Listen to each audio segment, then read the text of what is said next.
राजा चौराई जगह बड़ा दिक्कत आग्रह की भगवान को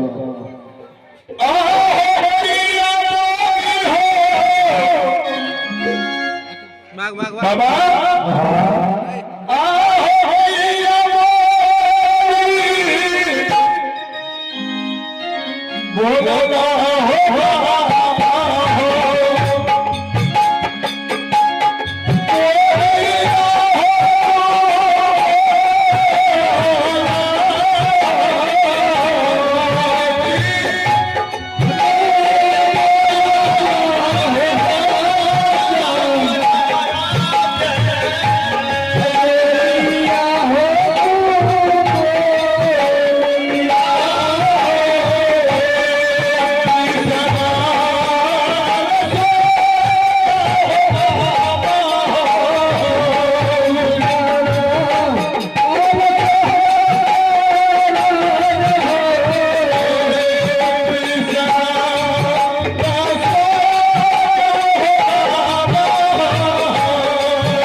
समय आवे छै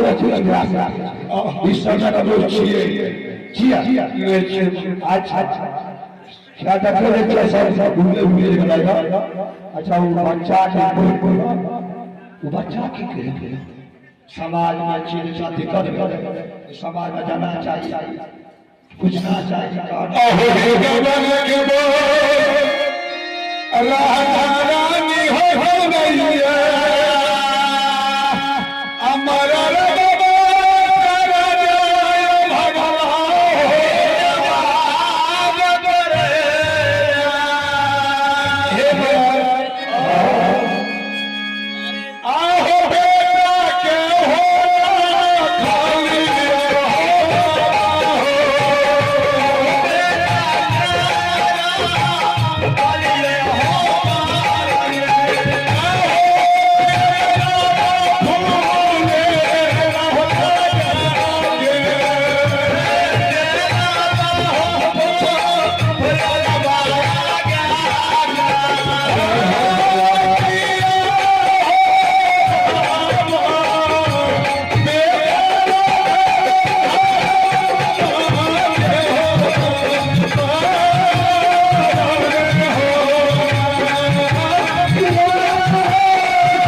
घंटा के बाबा के घर सुना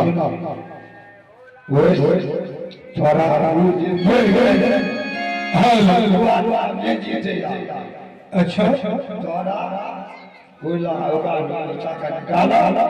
थोड़ा सब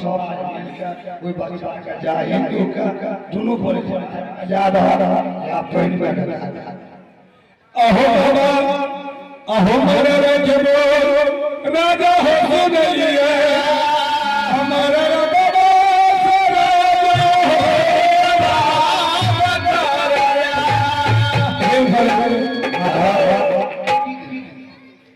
बेटा के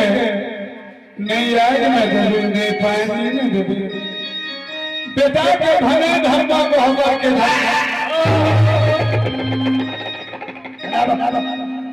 बजारा एक बात बोलो तू वो समय के मर्जी ने करे वो समय के मर्जी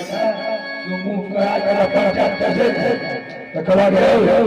बात का मान बात है ये गुजारिश के लिए और बात का बात है तो जुर्माना डाल दी ताक दे दो वो समय के मौलिक करे अच्छा आप कभी आगे रहे लेकिन थोड़ा उला उला आए मैं का चला अपना का केसवा जब पंचायत कर रहा मैंने खोली मुसाफा पंचायत कर अकील सर मुसाफा के लोग कहते हैं कि मारो हमें मिलता का आप जब लोग बात बड़ा बड़ा कभी कोई कही ना पंचायत क्या बात कीन साथ का फट बजा दो रानी फट पंचायत के साथ बीच में से जब घंटी है वो आदमी की काफी लगा अपना द्वार में जाते थे हमारा आराम में पंचायत वो जगह हम गया हाँ तू जब पागल होगा थोड़ा पैसा सब देख तू ले लो रास्ता निकाला और तू जल्दी चला या गंगे जी में कटा दे या प्रेम में कटा दे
ये जब